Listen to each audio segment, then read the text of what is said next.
It's a rich thing.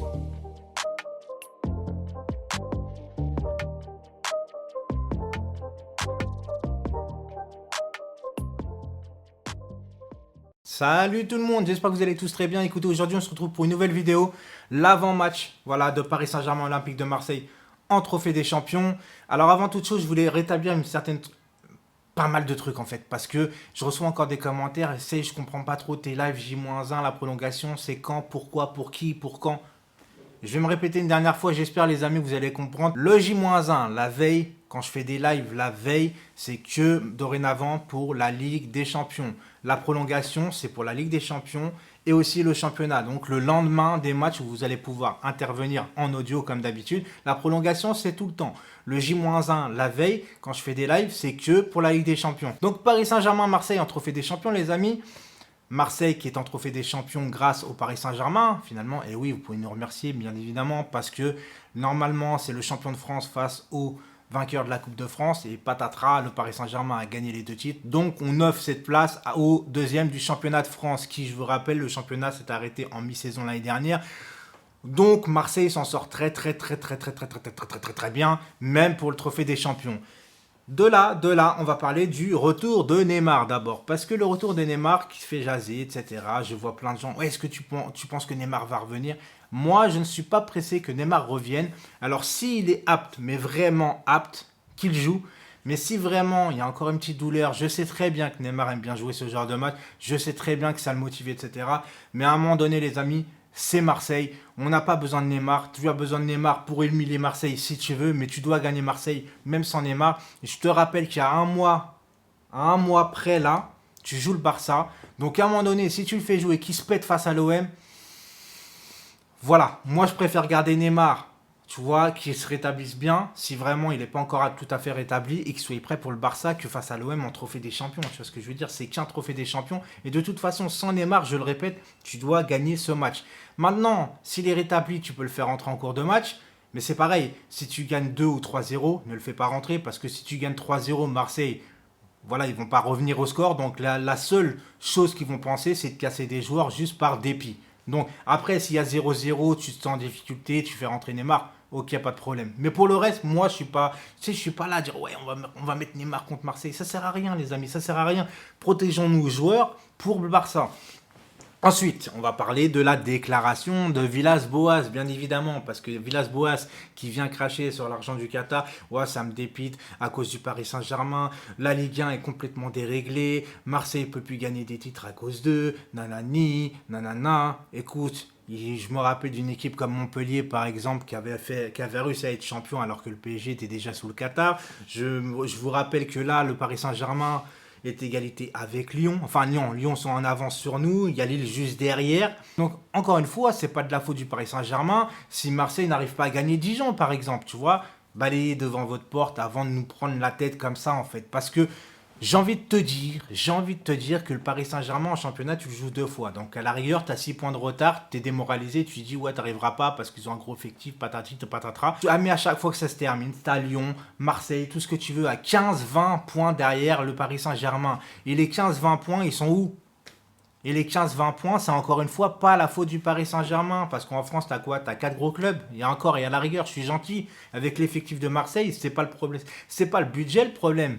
C'est les joueurs, c'est la mentalité, soi-disant la ferveur, on joue pour le maillot et je sais pas quoi. Regarde ce qu'il vous fait Payet, tu vois. Donc à un moment donné, arrêtez de critiquer le Paris Saint-Germain, regardez un peu ce qui va pas chez vous. Et Villas-Boas, je terminerai quand même dessus parce qu'à un moment donné, critiquer l'argent, hein, alors que tu viens aussi de Chelsea par exemple avec Abramovich, tu vois, le président russe de Chelsea où c'est 100% magouille. Là, l'argent ne te dérangeait pas à ce moment-là, bien évidemment, parce que tu étais dans un club riche.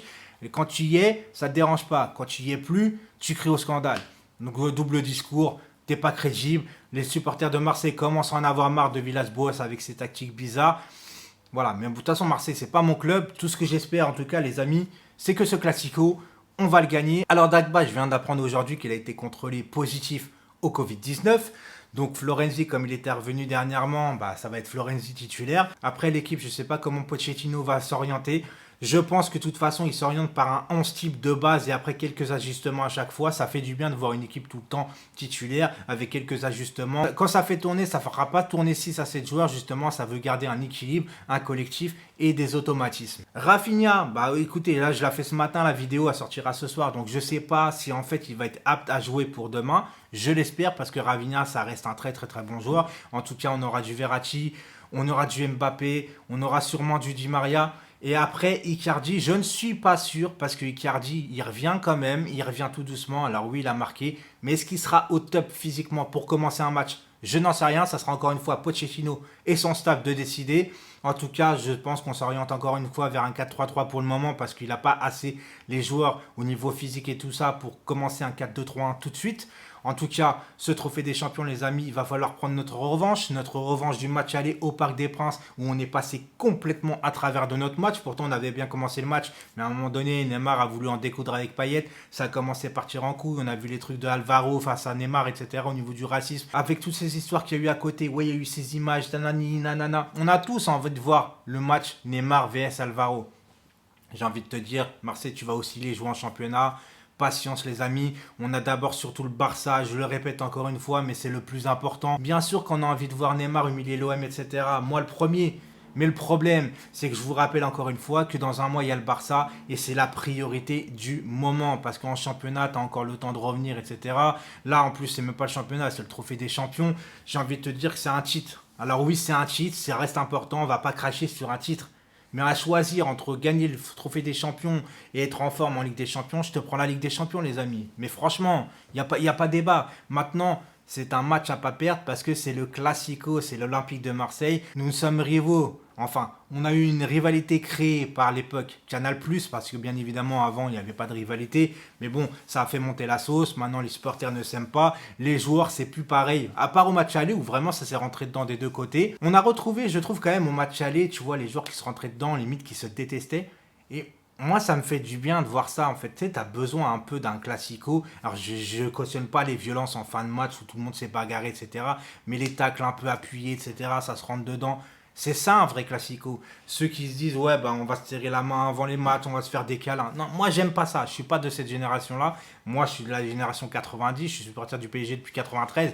Donc, forcément, les classicos les plus hard, je les ai vus. Et je dois te dire que le match aller m'a rappelé un peu ces années-là. Sauf qu'on a perdu. Et ça me fait mal. Ça me fait mal, surtout au Parc des Princes. Ce que j'attends des joueurs demain, les amis, c'est très simple. Tu te donnes grave corps et âme sur le terrain. Il n'y a pas de tu vas penser à blesser n'importe qui, je sais pas quoi, rentrer dedans. Tu rentres dedans une fois que tu mènes 2 à 3-0. Avant, tu joues au football. Une fois que tu as une marge de manœuvre, vas-y, commence à faire tes histoires, fais ce que tu veux, humilie-les, mets des taquets, tout ce que tu veux, je m'en fous en fait, tu vois. Mais d'abord, pense football et qu'on gagne ce purée de match. Maintenant, est-ce qu'il faut gagner avec la manière? J'ai envie de te dire, déjà, c'est comme une finale, vu que c'est le trophée des champions sur un match, donc c'est un trophée, c'est comme une finale. Comme on dit, une finale, ça ne se joue pas, ça se gagne. Un classico, ça ne se joue pas, ça se gagne. Donc pour une fois, la manière, vraiment, j'en ai rien à faire. Maintenant, si demain on gagne et en plus avec la manière, je serais très ravi. Pochettino, ce que j'attends, bah, c'est que tu continues à motiver tes joueurs avec le même état d'esprit, avec le même pressing, bloc haut. Attention par contre les contre-attaques derrière avec Baker. Bon là, il n'y aura pas Dagba, il y a Florenzi, mais c'est pareil, ça monte haut. Donc fais attention. Je ne sais pas s'il va mettre Kurzawa à la place de Baker. J'ai un petit pressentiment pour Kurzawa, mais on verra bien. Voilà, c'était tout pour moi aujourd'hui. J'espère que demain, tout le monde passera un bon match. Je vous donne rendez-vous demain pour le débrief et surtout jeudi pour le live, la prolongation à 20h05 cette fois et pas 20h. Je vous rappelle que jeudi à 19h, je serai en live sur la chaîne YouTube de Johanna Swan. Donc vous la connaissez maintenant, c'est une intervenante de PSG Fan TV. Je vous souhaite encore une bonne semaine. Pensez à vous, pensez à votre famille et allez Paris. Ciao!